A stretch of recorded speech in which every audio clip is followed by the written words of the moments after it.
Imagine you're like an absolute master of your domain. You know the terrain, you know your tools, you just have years of hard-won experience under your belt. Right, you're operating with perfect confidence. Exactly. And then in the span of maybe a few seconds, a sudden shift in your environment just completely strips away every ounce of control you thought you had. Oh, yeah. It's terrifying. We build our lives assuming that being competent means we're safe. Yeah, but extreme environments don't really kill about your resume, do they? They operate on raw physical laws. They really do. When the variables shift violently enough, your past experience only matters if it helps you adapt to this harsh new reality. Which brings us to today's deep dive. We're focusing on a first-hand narrative called The Vanishing Cabin of the Alaskan Wilds. It's a wild one. It really is. On the surface, this begins as this harrowing account of wilderness survival. But it just rapidly devolves into an unexplained psychological and honestly potentially physical thriller. Yeah, the tonal shift is just massive. So we're going to analyze this sequence of events, decode the physiological and psychological effects of extreme cold, and examine some deeply unsettling physical evidence. We need to figure out what actually happened out there in the whiteout. Okay, let's unpack this. To contextualize the decisions made in this narrative, we really need to look at the baseline of the people involved, the narrator and their partner, Caleb. Right, because they aren't just casual weekend hikers. Exactly. They are highly experienced Alaskan wilderness guides. The source material emphasizes this explicitly. I mean, they have a history of surviving freezing hunts, navigating totally unmapped trails, leading week-long snowmobile expeditions. Like, they truly understand isolation and they understand the cold. Yeah, they know what they're doing. So they plan what should have been a standard 4-day ride between two remote, known cabins deep in the mountains. And the forecast was totally clear, right? Crystal clear. But on the second morning, this brutal zero-visibility blizzard just rolls in out of nowhere. I always call this the Titanic effect. Oh, the Titanic effect. I like that. Yeah, it's like this hidden danger of feeling invulnerable just because of your past successes. Like, you've navigated the iceberg so many times, you unconsciously assume your ship is unsinkable. That is a perfect analogy. Because they were so confident, they probably didn't panic immediately. But then Caleb's snowmobile hits a hidden feature in the terrain. The machine just flips. And in a fraction of a second, his leg is horribly twisted and pinned beneath the heavy snowmobile. That moment right there. That is the precise demarcation line between an expedition and a critical survival event. The environment just instantly dictates the new physics of their reality. Right. The terrain is entirely too rough to carry someone with a shattered leg on the back of a single snowmobile. Because he's like physically incapable of holding on and keeps slipping off. Exactly. They are suddenly staring down this uncompromising mathematical equation involving time, ambient temperature, and human thermodynamics. Which forces a decision that feels like a total violation of every human instinct. Yeah. The narrator leaves Caleb behind. Yeah, that's a tough one to read. It really is. They stabilize him as best they can, leave him with supplies to ride out the storm, and the narrator takes off alone into a zero-visibility blizzard to find help. It sounds crazy, I know. I mean, leaving a severely injured partner in a freezing storm, that seems like a guaranteed death sentence. Right. Is there any scenario where splitting up isn't just pure panic, but actually like a sound survival strategy? It actually is a sound strategy when staying guarantees a 100% mortality rate for both of them. Really? Wow. Yeah, I mean, it violently contradicts our emotional programming. We're naturally wired to protect our kin, to stay together in a crisis. Right, never want to leave someone behind.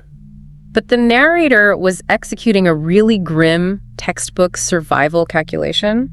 Let's look at the thermodynamics here. Yeah. Caleb is totally immobile and in shock. So his body is reacting to the cold. Right. His circulatory system is already pulling blood away from his extremities to protect his core organs.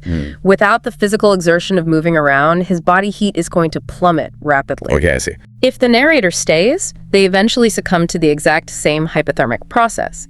By leaving, the narrator actually changes the equation. They leverage their remaining physical capability to go secure a rescue team. It's a transition from a shared crisis into this really desperate, solitary race against their own physiology. Exactly. But that strategy plunges the narrator into profound sensory deprivation. They are riding alone through a complete whiteout.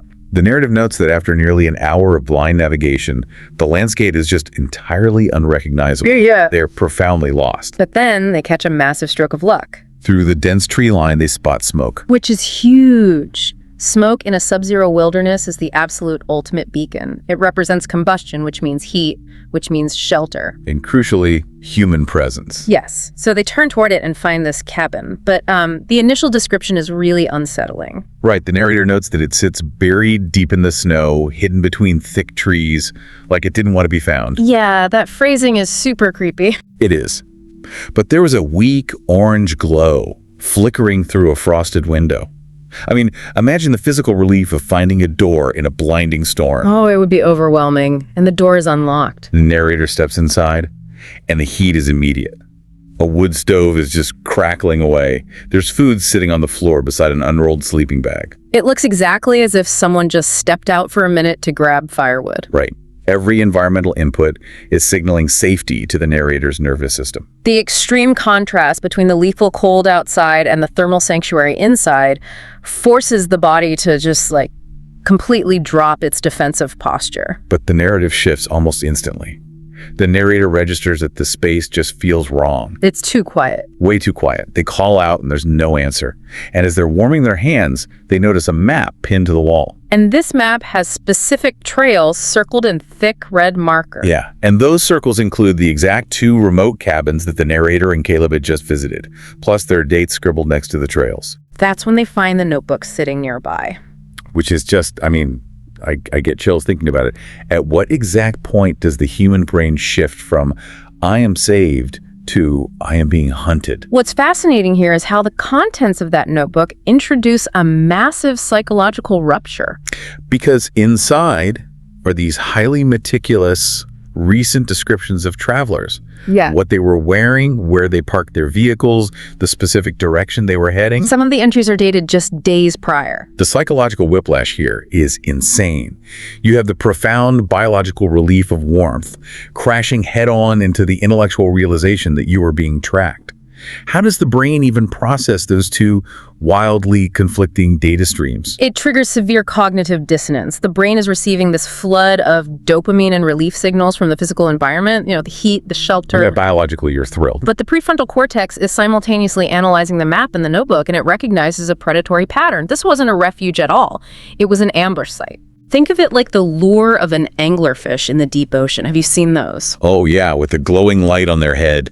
Terrifying. Exactly. The anglerfish uses that glowing appendage to provide light and the promise of sustenance in a desolate, pitch-black environment.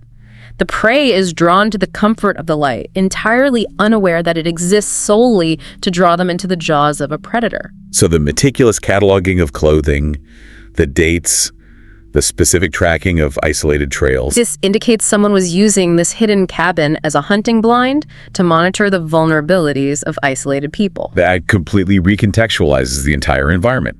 The warmth and the unlocked door weren't a lucky break. They were literally the bait. Yep.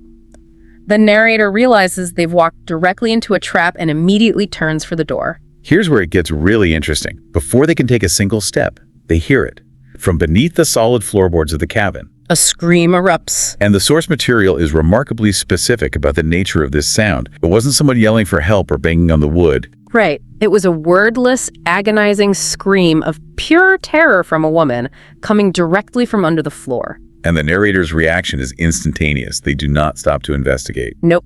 They don't try to pry up the floorboards, and they don't even grab the notebook or the map to serve as evidence. They just bolt. They launch themselves out the door, jump on the snowmobile, and tear back into the blizzard. And honestly, that reaction is a brilliant display of the human brain's threat detection architecture functioning perfectly. Really? Yeah. Because in almost every piece of fiction, the protagonist stops.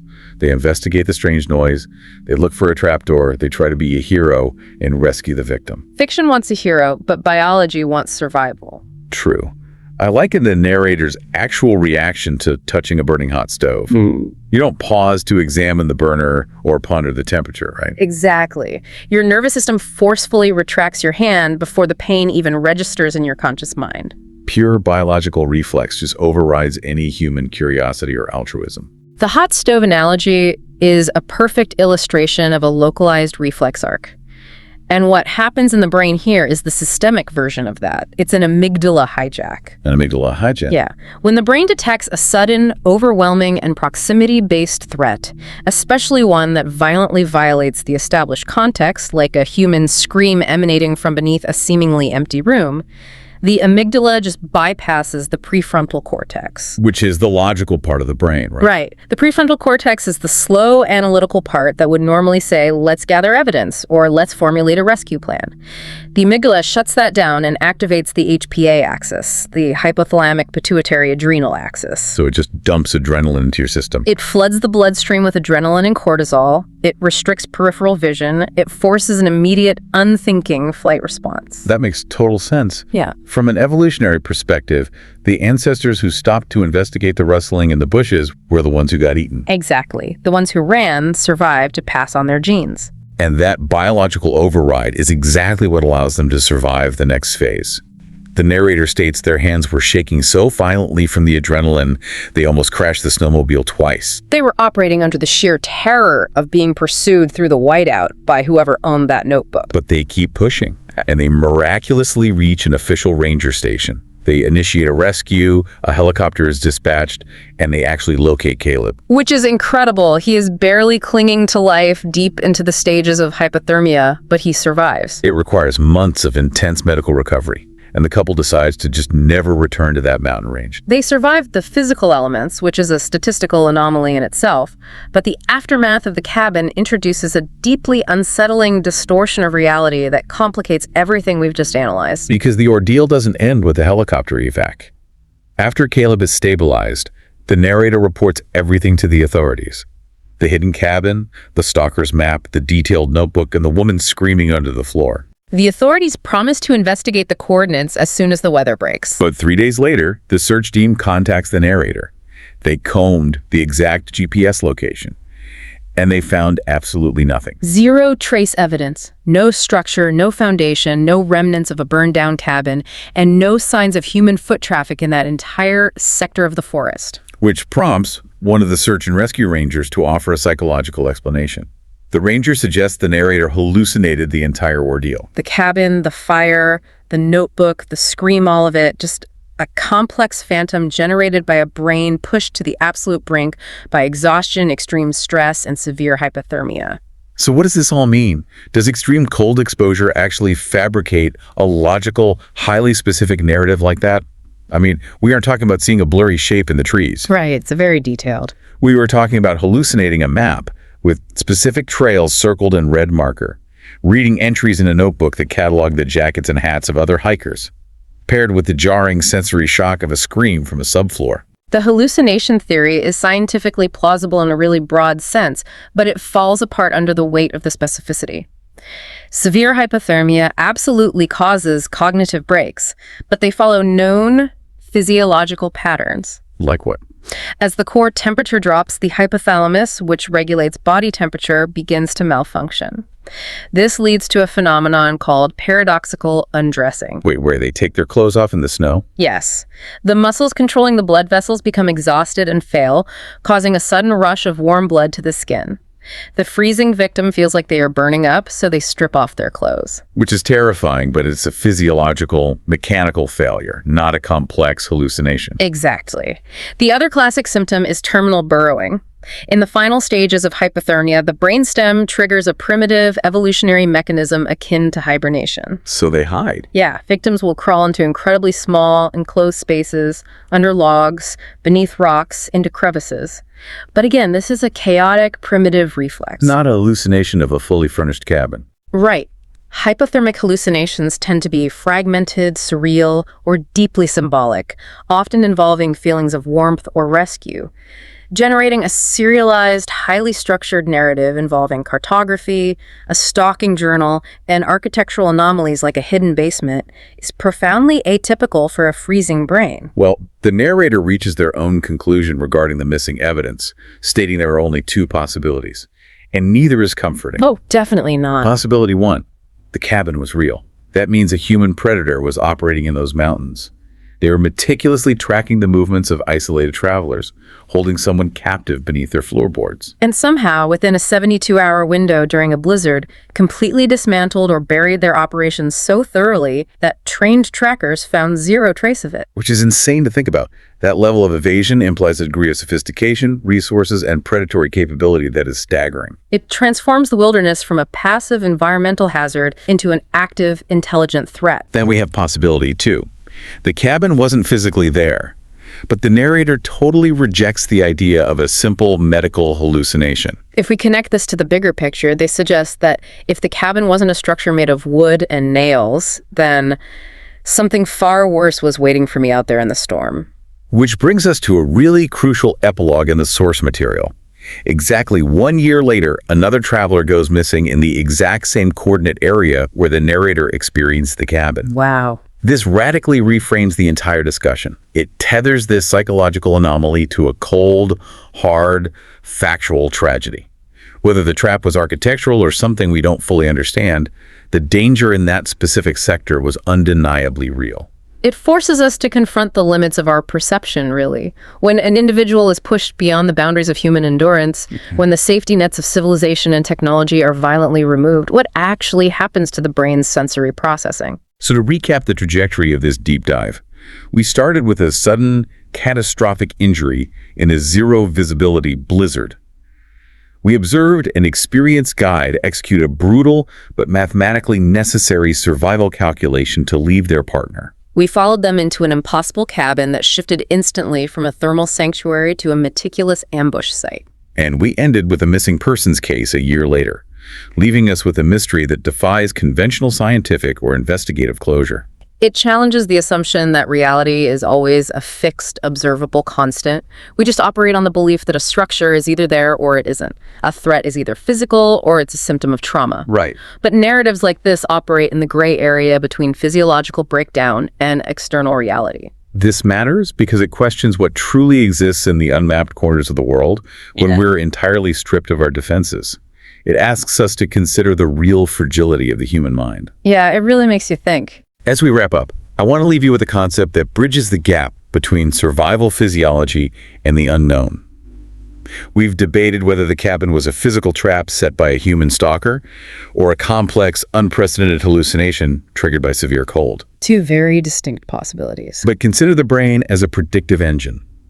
What if, under the immense crushing stress of a freezing blizzard, combined with the profound guilt of leaving a dying partner, the brain doesn't just randomly misfire? What do you mean?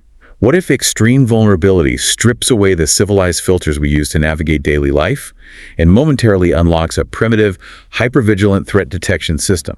Like a system that perceives subtle, genuine dangers in the environment that our modern minds normally just filter out. Oh, wow. That suggests the loss of control doesn't break our perception. It expands it to register the predators that are actually out there. Exactly. The hallucination might not be a symptom, but an interpretation of a very real, unseen threat. That is a terrifying thought. It makes you question what the brain is actively ignoring just to keep us functioning every day. Thank you for joining us on this deep dive. Keep questioning the consensus, keep exploring the edges of what we know, and as always, stay curious.